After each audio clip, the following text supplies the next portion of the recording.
Sahabat muslim, berzikir ternyata memiliki banyak manfaat. Tak hanya dari segi hablum minallah, berzikir juga dapat menyehatkan otak.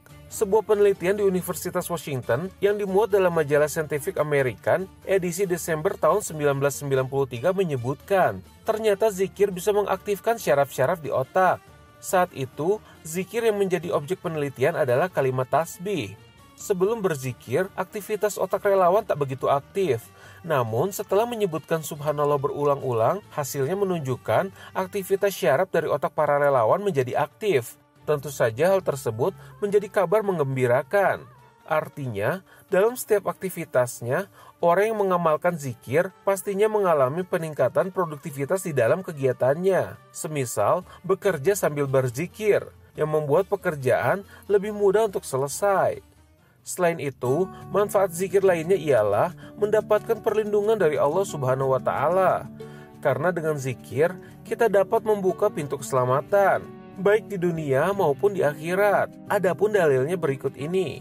Dari hadis Abu Hurairah radhiyallahu anhu, yang disebutkan bahwa barang siapa yang mengucapkan zikir ini di sore hari sebanyak 3 kali, maka ia tidak akan mendapatkan bahaya racun di malam tersebut.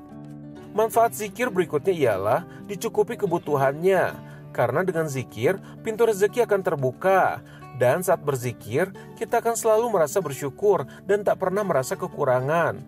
Dari Ibnu Umar radhiyallahu anhu, bahwa Rasulullah Shallallahu alaihi wasallam pernah ditanyai tentang makanan orang-orang beriman pada zaman berkuasanya Dajjal. Beliau menjawab, makanan malaikat. Mereka bertanya, apa makanan malaikat itu? Beliau menjawab, makanan mereka adalah ucapan mereka dengan tasbih dan takdis menyucikan Allah. Siapa saja yang ucapannya pada hari itu tasbih dan takdis, maka Allah pasti menghilangkan kelaparan darinya, sehingga dia tidak takut kelaparan. Sahabat muslim, banyak sekali manfaat zikir yang tentunya berpengaruh pada kehidupan kita. Tak hanya tasbih, tahmid maupun takbir, namun zikir pun bisa menggunakan Asmaul Husna. Asmaul Husna merupakan kumpulan nama-nama mulia Allah yang berjumlah 99 nama, yang masing-masing nama memiliki manfaat serta kegunaan yang berbeda. Semisal Al-Mughni, yang artinya maha memberi kekayaan. Tentunya, dengan menanamkan Al-Mughni di dalam hati, kita dijauhkan dari kecemasan akan hidup miskin, sehingga dihindarkan dari perbuatan jahat, seperti korupsi ataupun mencuri. Dengan amalan Al-Mughni, kita yakin Allah maha memberi kekayaan, yang mana sangatlah mudah bagi Allah untuk mencukupi rezeki seorang umat. Adapun sejarah turunnya Asmaul Husna tergolong unik, yakni diawali cibiran dari kaum musyrikin terhadap Rasulullah yang sedang mendengarkan beliau berdoa. Diceritakan dalam kitab Asbabul Nuzul, saat itu Rasulullah sholat di Makkah dan berdoa dengan kata-kata Ya Rahman Ya Rahim. Doa tersebut terdengar oleh sebagian kaum musyrikin. Kala itu berkatalah mereka, perhatikan orang yang murtad dari agamanya. Ia melarang kita menyeru dua Tuhan, dan ia sendiri menyeru dua Tuhan. Dengan adanya ucapan mereka itu, turunlah surat Al-Isra ayat 110. Katakanlah Muhammad, serulah Allah atau serulah Ar-Rahman, dengan nama yang mana saja kamu dapat menyeru. Karena dia mempunyai nama-nama yang terbaik atau Asmaul Husna.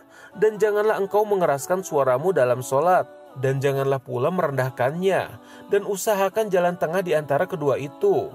Berdasarkan ayat tadi, para ulama berpendapat, kaum musyrikin mengira bahwa Rasulullah menyebut nama Allah dan Ar-Rahman, karena mereka tahu bahwa di daerah Yamamah ada juga seorang yang mengaku nabi dan mengklaim dirinya Rahman atau memiliki sifat Allah.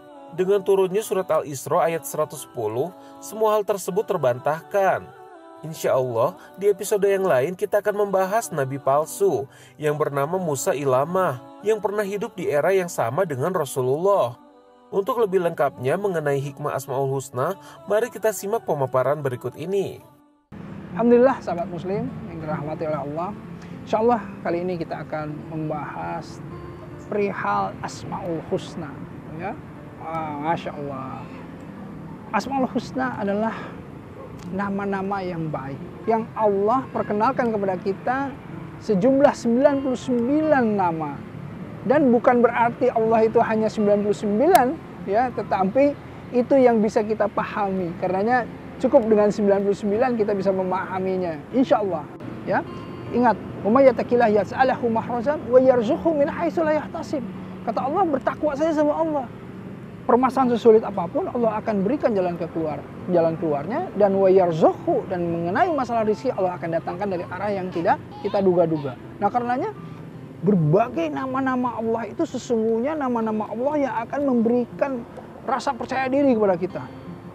Orang-orang yang tadinya takut jadi berani, orang-orang yang tadinya tidak punya harapan jadi punya harapan, orang-orang yang tadinya pesimis jadi optimis, orang-orang yang kemudian kembali bersemangat untuk menghadapi hidupnya ketika dia memahami apa itu sifat-sifat Allah, nama-nama Allah, 99 nama Allah yang menaunginya. Nah, karenanya apa? Karenanya menurut Rasulullah SAW, mintalah kepada Allah dengan nama apapun yang kau sebutkan gitu. Nama-nama yang ada dalam 99 Asmaul Husna tadi, ya, nama-nama yang baik tadi. Apalagi kalau engkau bisa menyangkutkan dengan apa yang kau minta. Misalnya, ketika engkau meminta, ya Allah, berikanlah kepadaku ya Allah keadilan di dunia ini, Allah Al-Adil, gitu loh. Mintalah kepada Allah yang Maha Adil. Ketika rizki, mintalah kepada Allah Ar-Razak, pemberi rizki. Dengan begitu kita akan semakin yakin, bentuk afirmasi kepada kita untuk menghadapi segala kesulitan kita. Dan pada saat itu kita memahami bahwa fa'idza faraqta fansab wa ila rabbika farghab. Bersungguh-sungguh kita dalam menghadapinya dan berharaplah segala sesuatunya kembali kepada Allah. Karenanya hafalkan Asmaul Husna, kemudian pahami, kemudian masukkan ke dalam dada dan implementasikan Asmaul Husna itu. Masya Allah. Barakallahu fikum. Wassalamualaikum warahmatullahi wabarakatuh.